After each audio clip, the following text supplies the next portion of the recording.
Hey, it's Camo with the Nashville Access Show presented by Solis North Gulch Apartments, where taste matters. Today, something a little different. We've had an artist on who, when I asked my question at the end about who would they like to open for them on a major tour, like this, the answer was Timothy Baker. And here he is. Timothy Baker, welcome to the show. Thanks so much. Appreciate Come on it. in, man. So, we had Allie Colleen on a few weeks ago. Yeah. And you'll get the same question at the end of the show. But we asked her who, if she's opening, doing a major tour, who would she have opening the show for her? And like that, she said, Timothy Baker. So we have to get Timothy Baker on the show. Yeah. Well, I definitely appreciate her saying that, but I appreciate you guys inviting me. It's a pleasure. Yeah, I mean, when somebody is that quick, it means they didn't have to think about it. This is a talent.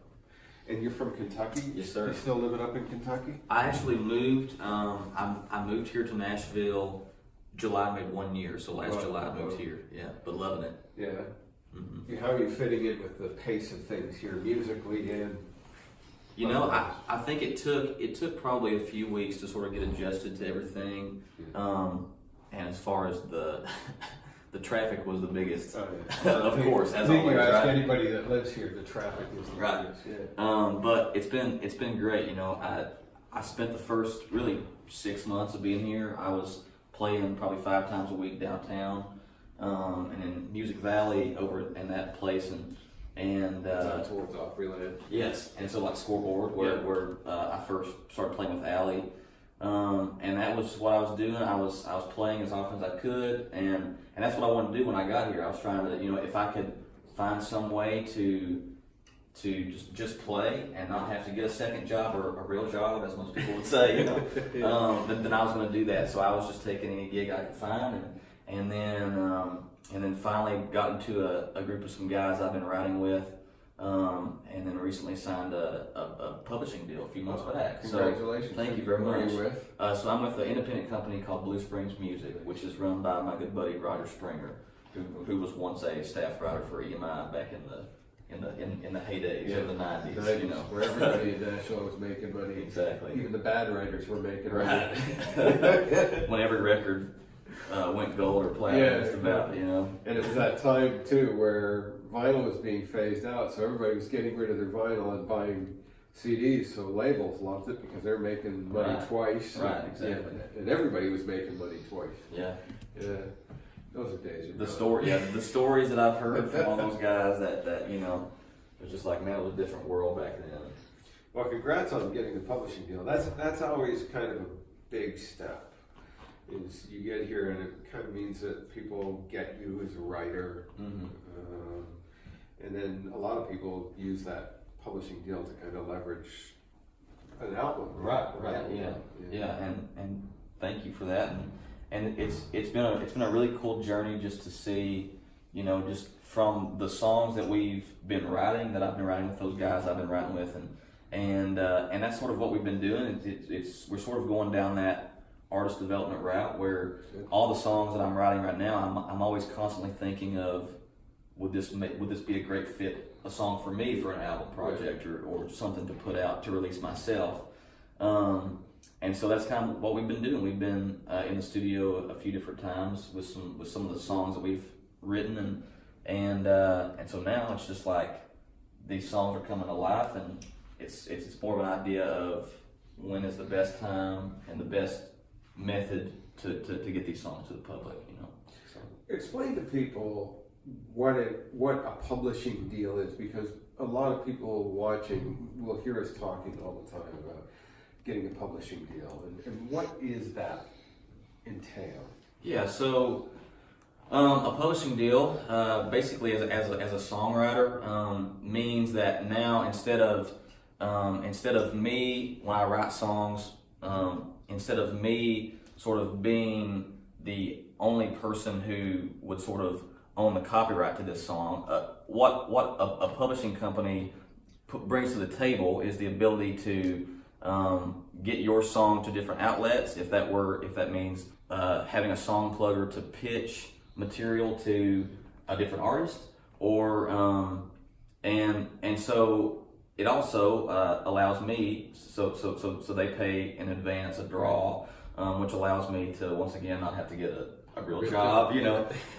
And then in turn, they will then take my songs and then try to in some way, whether that means me recording them or somebody else recording them, they have the outlets to then get that song heard and try to get that song placed in as many different ways as possible. And it's a roll of the dice. They invest in an artist like yourself, right, by paying you a salary to write songs, and in return they get the publishing on it, and that's where they'll make their money back. Right. So they have to be working with somebody that's making great songs that they can get out of pitch to see if they can get a return on right. it.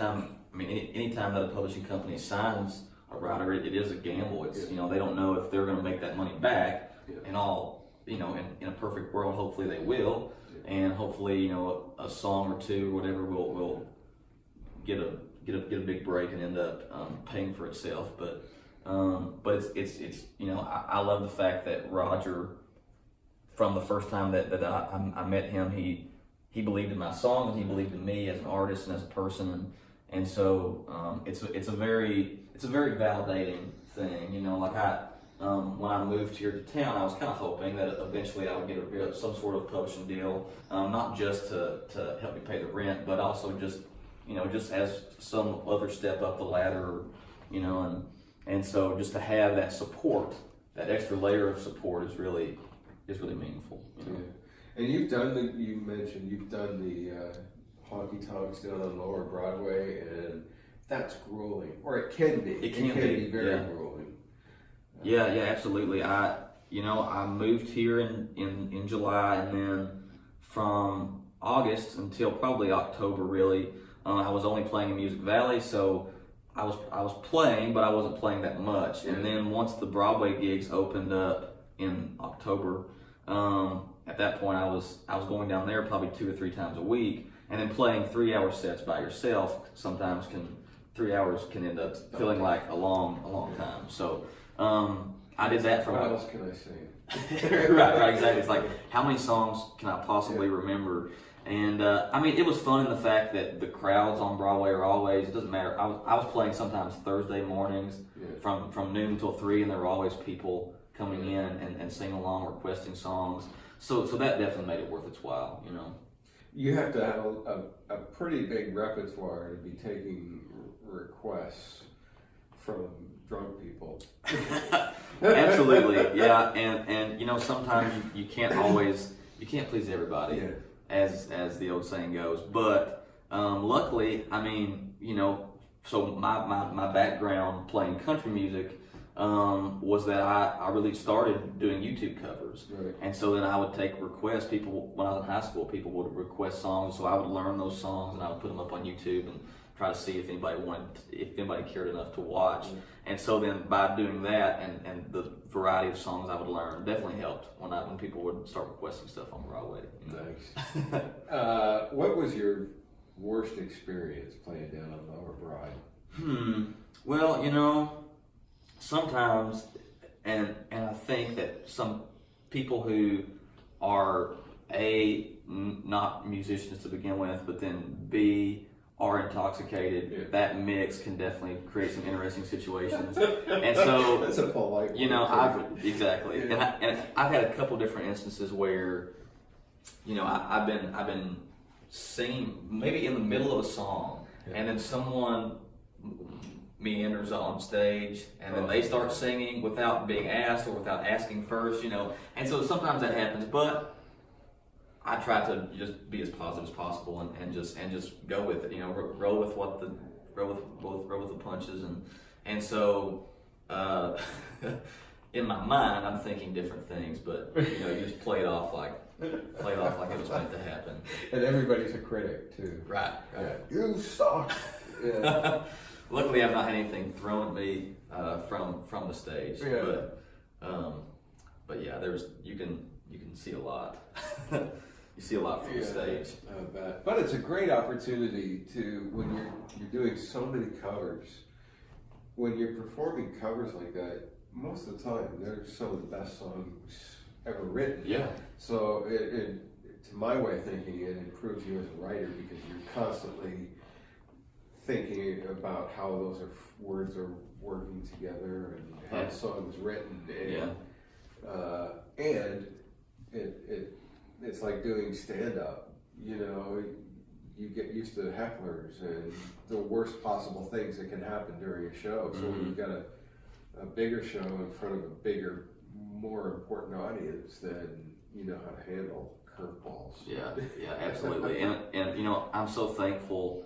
I'm thankful for the opportunity to be able to have situations like that where, you know, you learn to think on your feet, and whether that means song choice or whether that means dealing with the unruly people that might be there or watching or whatever, you know. So it definitely does, and I think that's been one of my best lessons on what a great song is, because, you know, like you said, I'm singing some of the best songs in my opinion that have ever been written, and that's the thing that I love about being able to choose those songs, because I play the songs that I love. Yeah. And if obviously somebody requests stuff, then I'll throw that in there too. But being able to play those songs and just, you know, it's a very first-rate lesson on what a great song is, and you know, I obviously try to model my songs after my favorites. I always thought it'd be a great joke to play when you're up there playing and somebody crashes the stage, drop the guitar, just pick up a trumpet and say, "Now it's time for the trumpet solo," right in their ear. Yeah, I've gotta have something prepared for that. Yeah. Are you still doing any of the lower Broadway stuff? So I'm not playing on Broadway at the moment. No.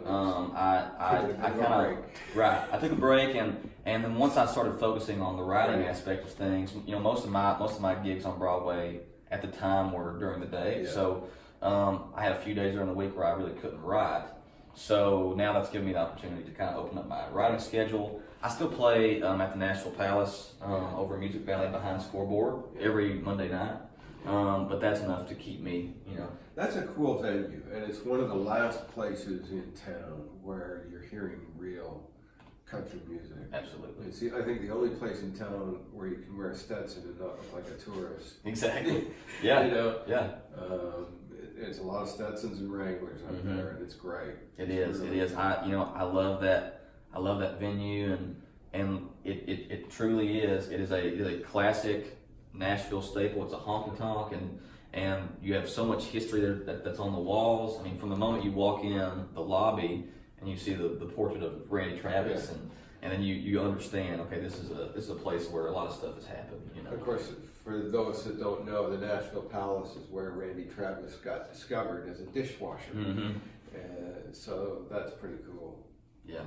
And so I always make a point every night that I play there, because mostly, I mean, the good thing about the Palace is you do have plenty of regulars, but it's Music Valley, so you're near the Opry, so there are plenty of tourists. So I always make it a point to explain that to them, that, you know, this is where Randy Travis got his start. And of course I play Deeper Than the Holler or some other Randy Travis song. Anything from that album, Right, yeah, exactly. Just can't go wrong. And it's a bit of an older demographic that comes in there. It is. So they get it. You know? It is. And for someone who loves to play 90s country covers, it's a perfect time for me to just throw any oddball song that I know, you know. Cool. Speaking of songs, you want to do one for us? Yes, absolutely. Let's love it. You're watching the Nashville Access Show with Camo. My special guest is Timothy Baker, who was recommended to us by Allie Colleen a few weeks ago. Yeah, so I'm going to start. I'll do, this is a song that I wrote a couple years ago, actually, before moving to town. This is my life story in a song, if you will. Okay. So I was very blessed to have parents growing up that had great taste in music. So that's where I got my love for country music from. Apparently great taste in each other, or you wouldn't be here. Exactly. That's the truth.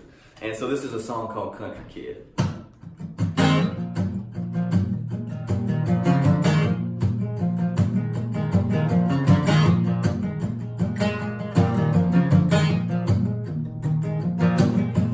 Sit in my car seat, swaying to the beat of the radio in the car, riding around to that high lonesome sound of a fiddle and a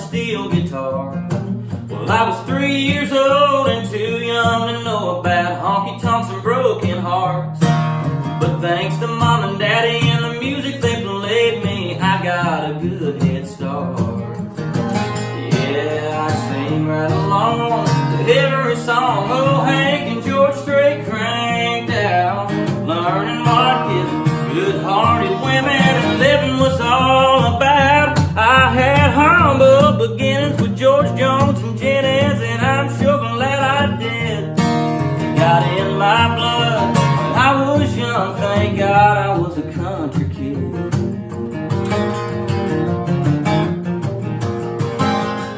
As the years went by, I spent plenty of time having fun and acting my age. But I learned guitar and I prayed real hard someday I'd be singing on stage. Well, country wasn't cool when I was in school, that didn't matter to me.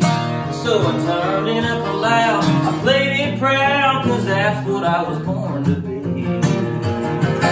Yeah, I sing right along to every song old Hank and George Strait cranked out. Learning what giving good-hearted women and living was all about. I had humble beginnings with George Jones and Jennings, and I'm sure glad I did. It got in my blood when I was young, thank God I was a country kid. Yeah, I sing right along to every song old Hank and George Strait cranked out. Learning what giving good-hearted women and living was all about. I had humble beginnings with George Jones and Jennings, and I'm sure glad I did. It got in my blood when I was young, thank God I was a country kid. It got in my blood when I was young, thank God I was a country kid.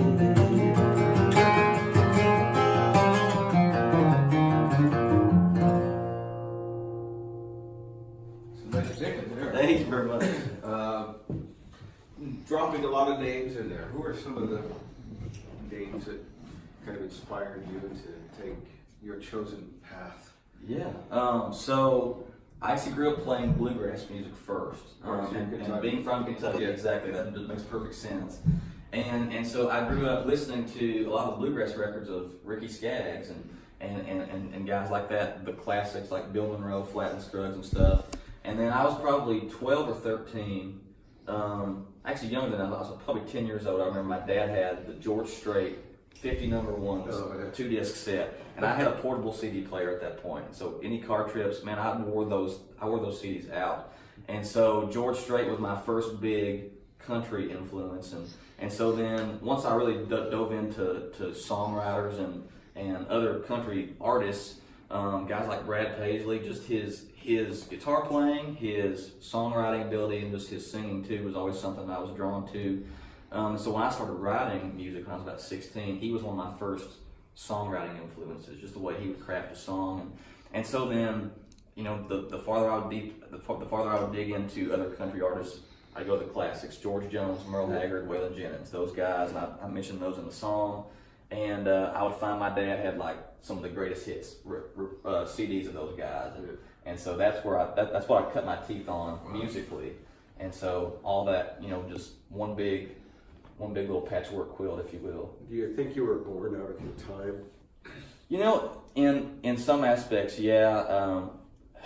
It's really funny because as someone who, you know, like some of the most influential music or the most influential time of my life was like, you know, high school, college, early age, as it is for most people. And the music that was being released then is obviously not really what I would consider myself. Like, I'm on the traditional side of things, but yeah, in most ways I consider myself an old soul, and in my love for the classic country music and the traditional side of things.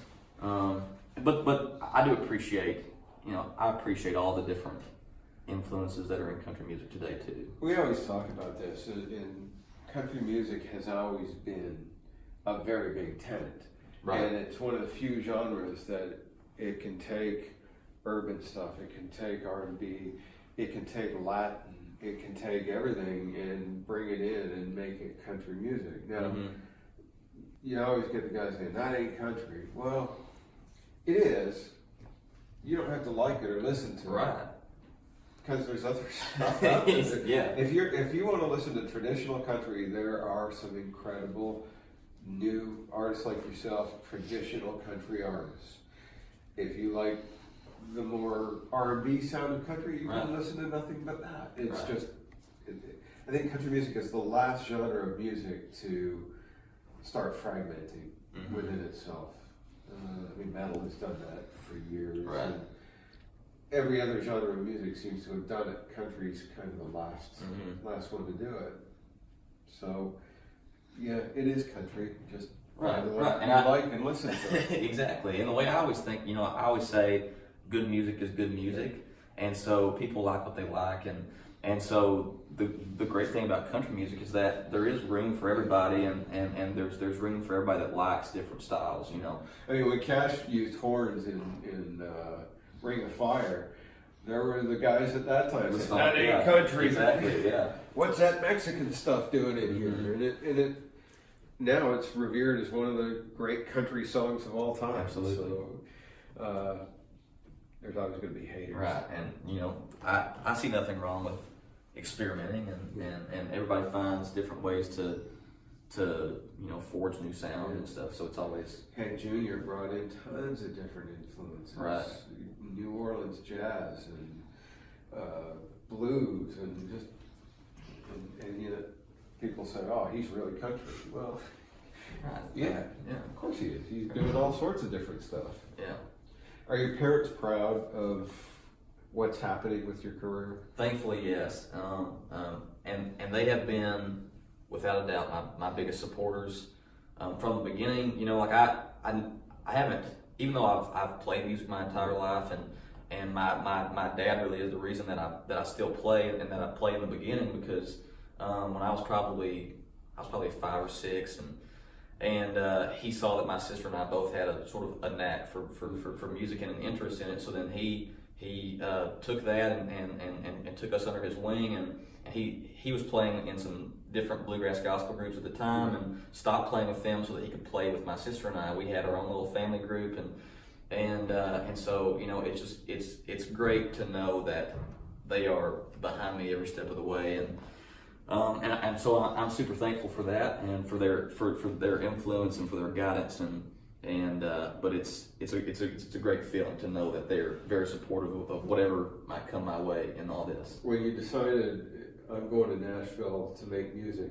was there that element of them going, I don't know, or were they right behind you? You know what? They were as supportive as parents could be, and they were. I mean, I always say this: my dad, as being the musician, and my mom has always been. I always call her the glue that holds us all together. She never played anything or sang, but yeah, man, they have just, as soon as I knew that after I graduated college last May, that my plan was to move here as soon as possible after that. And really, honestly, when I started my freshman year of college initially, the more trips I would make here, I just wanted to stay. And I was just like, man, I wish I could be here.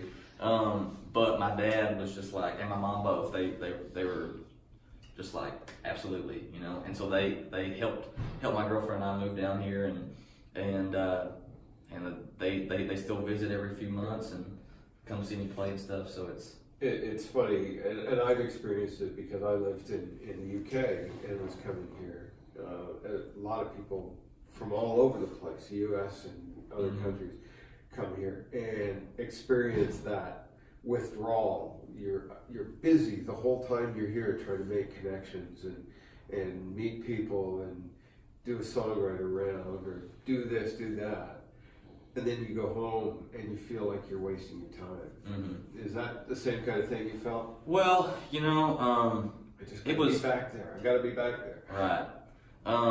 And the thing I love, Nashville has afforded me the opportunity to have all these opportunities and to constantly be doing something here.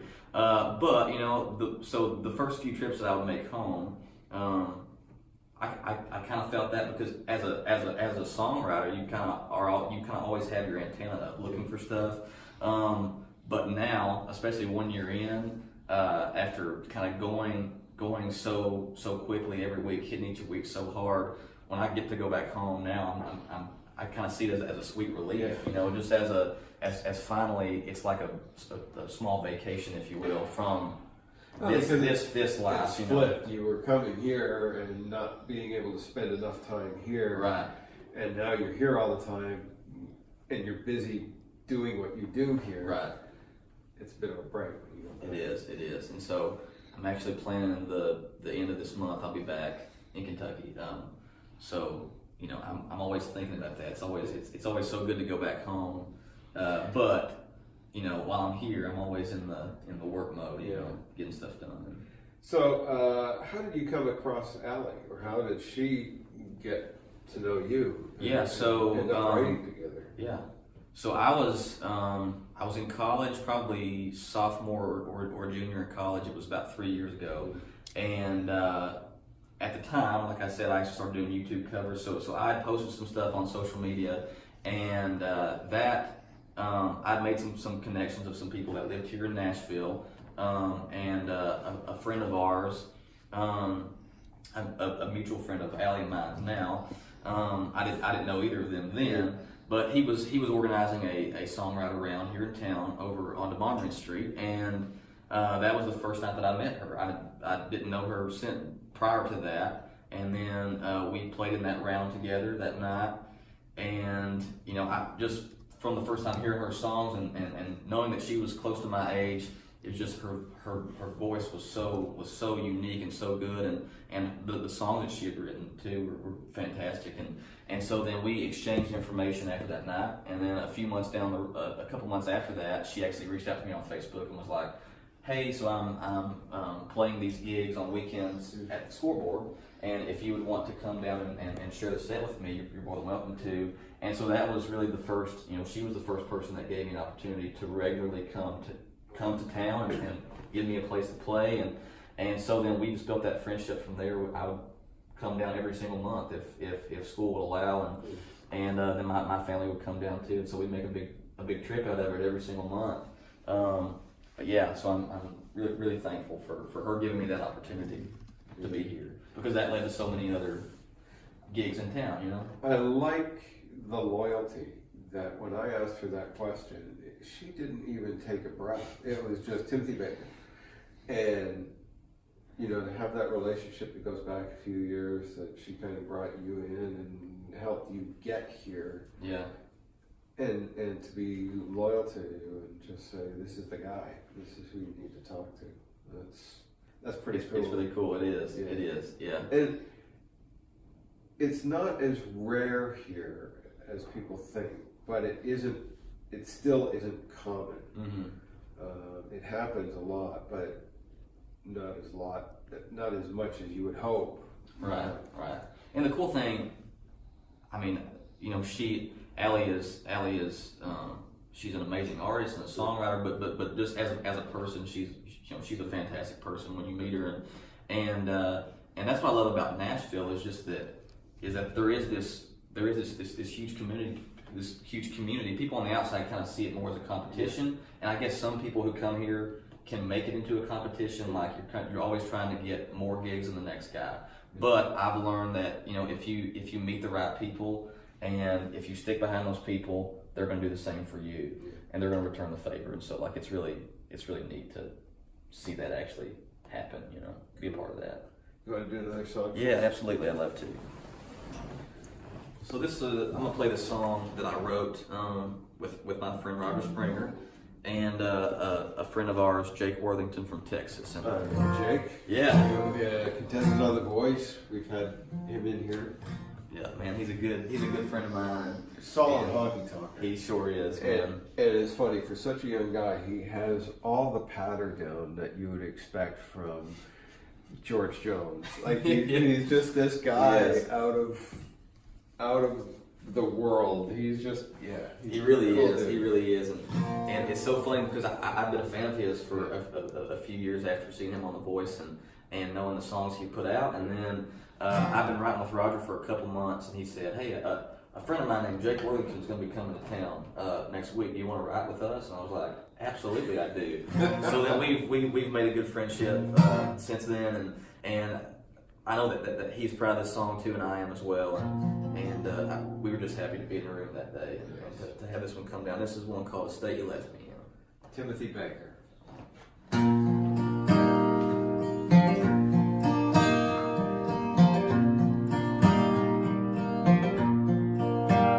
Hope you had a good flight. I hear Cabo's nice this time of year. Bet you're having the time of your life. Glad you made it there. It's good you're having some fun before you move on out to Santa Fe. Me, I'm doing alright, I guess. Really nothing's changed. I'm still in the state you left me in. I go a little crazy now and then. That's about as far as I've been since you've been gone. If you ever go and change your mind, girl, I won't be hard to find. Hope you're doing great, but I'm still in the state you left me in. My friends come around and they wanna go out on Friday night, but I tell them no, and I just stay home and turn out the lights. If you ever wake up thinking about us and wish you hadn't left, just head my way. I'll always be here by myself. I'm still in the state you left me in. Go a little crazy now and then. That's about as far as I've been since you've been gone. If you ever go and change your mind, girl, I won't be hard to find. Hope you're doing great, but I'm still in the state you left me in. If you ever go and change your mind, girl, I won't be hard to find. Hope you're doing great, but I'm still in the state you left me in.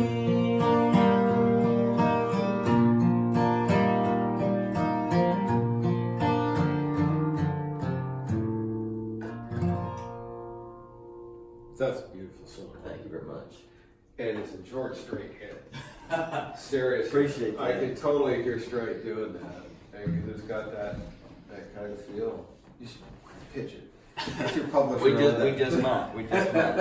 Yeah, that's totally a George Strait song. Thank you. That's amazing. Thank you. Yeah, I'm so proud of that song, and we actually were in the studio a few months back, put that down, and and just to see what it would sound like, and it came out great, and yeah, it's definitely got that. It's got that George Strait vibe, which is really cool. Yeah, that's excellent. What have you got coming up on the horizon that people need to know about? So I'm still playing every Monday night at the Nashville Palace from 10 p.m. until midnight, and that's going to be running through October at least. Go and see him, because what you've heard here today is not even scratching the surface. Appreciate that. It's always a fun time. Yeah. I mean, you never know who's going to show up at the Nashville Palace that's the cool thing about it being right across from the Opry. And besides that, here in town, I'm also going to be at Equus Run Vineyards, which is up in Kentucky. So I'll be back. It's in Midway, Kentucky, the end of September on Sunday, September 29th. As part of their Tunes in the Vine series. So that's at 2 p.m. on that Sunday. And then I've been playing the Backstage Nashville Big Stage Monday show at the 3rd and Lindsley here in town. And so I'll be back there on October 7th, Monday, October 7th at 4 o'clock maybe. Maybe. You can go on 3rd and Lindsley's website, find that out. But that's where I'll be here in the near future. Yeah. Excellent. It's time to play Asked and Answered. These are questions our viewers have sent in, non-artist specific. So you get to reach into Nana's ugly cookie jar. Sweet. We used to keep Nana in here, but we needed something, so we emptied all the ashes. That's fair. That's fair. Things happen. That's not disturbing. Oh, that's great. Okay, what do you got? What is your earliest recollection of music having a significant impact on the person you have become? And that's from Sue from Ottawa, Canada. Thank you, Sue. Yeah. So my earliest recollection would honestly have to be, and I love this story, so I'm actually glad that I got that question. I was 3 years old, and my dad and the group that he was playing with at the time had just put out a new project. And I remember that was back when people were still making cassettes. So that would have been like 1998. I was 3 years old, and we had this old white Chevy van that we would go to town in, and I was sitting in my car seat, and that's where the line in Country Kid came from. I would used to sit in my car seat, swaying to the beat. I was 3 years old, and there was one song on that cassette that they had made that I was just drawn to for some reason. Being 3 years old, I just loved that song. Maybe it was the melody, maybe it was the words, which I probably didn't understand. But every time that song would get done playing on that cassette, I would say from my car seat, I'd say, "Play it again, Daddy," and he would hit rewind or turn the cassette over, or whatever, and play it again. And as soon as it would get done, I'd say, "Play it again, Daddy." So that really, I just had this affinity for that song. And because of that, my dad said, if you'll learn the words to that song, you can get up and sing it with us when we get up and play. So that's what I would do. I was 3 years old. I would get up when they would sing that one song at night. I would go up on stage with them. I'd sing that song, every word to it, and I'd run back to where Mom and Sis were at.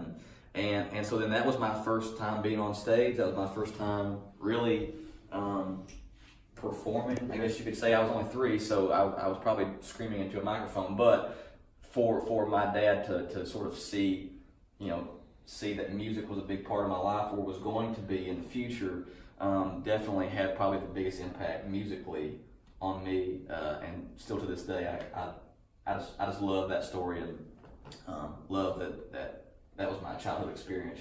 Now, I mean, that makes me feel horrible because at 3 years old, I was eating mud. Hey, I had my moments too. I was like anybody else. I probably had the occasional worms. Yeah. I wonder what this would taste like. So I definitely had. I was also a regular 3-year-old boy.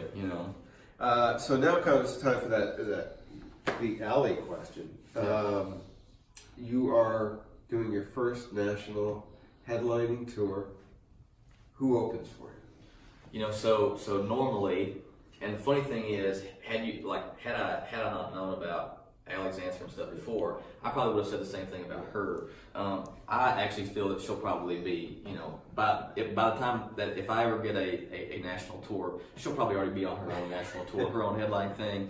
But there's a good friend of mine, Justin Harden, who I think, if by that point he also does not have his national tour, he's good enough to. But he's a guy that I've known here in town for a couple of years. I actually knew him while I was in college, and we wrote together once. But he's just a great guy. And when I finally had the opportunity to play at Scoreboard by myself and kind of invite other people, he was one of the guys that I would invite regularly. And so he's a great songwriter, a great singer too. And he's just got a really unique voice. and he's a great guy to boot. So I know that if I was on a tour with him, we'd have a lot of fun. So I guess we have to keep the chain going. There you go. Yeah. Tell him to get in touch with me. Yeah. And we'll get him on the show. Absolutely. Yeah. He would love that. Yeah.